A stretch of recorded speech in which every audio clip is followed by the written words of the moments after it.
Howdy, what's good everyone? Goose here, and happy Friday.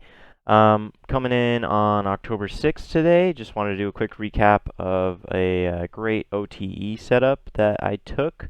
OTE stands for Optimal Trade Entry, and kind of falls under an ICT guideline, but you might also recognize this as basic support and resistance, essentially. But what I like about the way this is taught by ICT is that it's a very black and white sort of entry pattern, and it worked out really nicely today off the news. I know there's a lot of traders who just took today off due to the NFP data, but no, we did not. We sat here looking for an entry, and it paid off really nicely.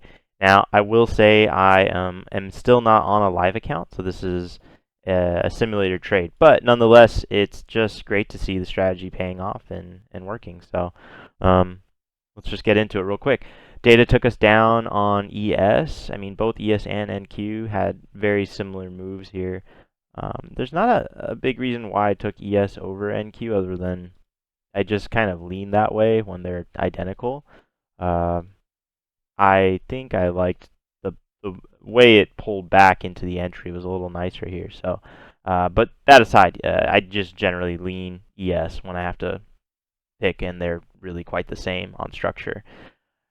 We see there was essentially a tap in liquidity right here when it made the low, and this high right here is where structure shift could happen. We push through with some good displacement, and we do make that happen. We leave behind a fair value gap in a really nice area. And when I went ahead and drew my fib lines, there was a nice overlap between the 61.8 level, which I talked about in yesterday's video. I'm going to start looking at that for entries. And the 70.1 was not too far under it. So what I decided to do today, to not kind of have a missed opportunity like we did yesterday, is essentially to just scale in. I mean, I'm using a simulator account, so this balance up here is just purely for practice. But again, I think that practice is still better than not taking any trades while I wait for live accounts. So I try to take this as a real trade, and essentially as soon as this was coming back down, I had orders placed in the middle of this fair value gap. This fair value gap was on the 3-minute, by the way. So if I zoom in here, you can kind of see it a little better. Decently sized gap, and nothing else on the 3-minute. What I liked about that gap, we were sitting right below the 50% level, so we knew we were in discount. And we also know, I mean, this 61.8 level is something I need to backtest still, but I have heard other traders having success with it, so I'm a little intrigued. And I know that the 70.1 from my own backtesting has good data in the last 6 months or so. So this to me isn't too far off. And what I decided to do was just kind of dip my toes in. So I bought one, and then I bought another in this fair value gap, and then I had three more contracts sitting to get filled at the 70.1. And I figured that way my average would kind of sit just above the 70.1. It wouldn't be too different than just getting one entry in the 70.1. But if this fair value gap held and it went without touching 70.1 level, I wouldn't have been too upset. And that was the main thing I was trying to avoid, was just that something would come of the trade. So I mean, looking back, I did take these with full-size contracts on ES, and this simulator account balance isn't enough to justify that. I kind of in my head was just treating them like MES, even though I do have a separate MES chart for that. I just, it's a simulator, so I just thought, let me just go ahead and take it like this.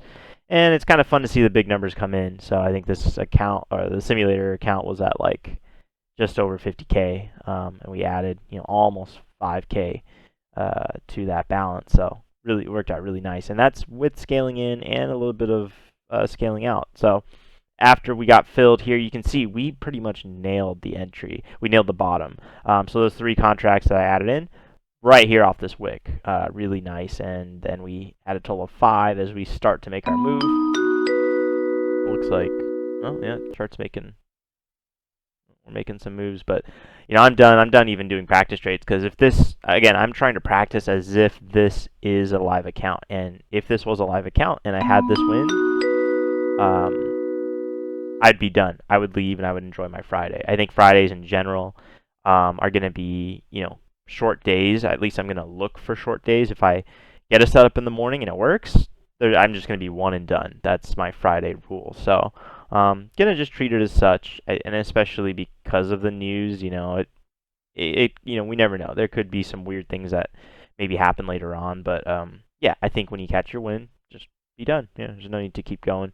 Uh, yeah, I'm in here with 5 contracts, wrote it, all the way up here and got full TP. So if you're curious about kind of how that trade would have looked and felt like, I've got the live, the live footage that I'll speed up and attach here shortly. So again, hope you guys caught a good trade, and if you have any questions about, this OTE setup, or really any of the, ICT concepts or strategies that maybe I've talked about before, happy to explain for beginners. I know I'm not the most, knowledgeable on all of this concepts, but I know the silver bullet and I know this OTE strategy really, really well. And that's the thing. I don't think you need to know everything when it comes to ICT or just strategies in general. I'm at the point now where I see enough setups that I'm actually just ignoring anyone else's strategy because I don't want to add anything to my list of strategies at the moment. So, yeah, again, if you have any questions, let me know in the comments, and yeah, have a good rest of your day and have a good weekend.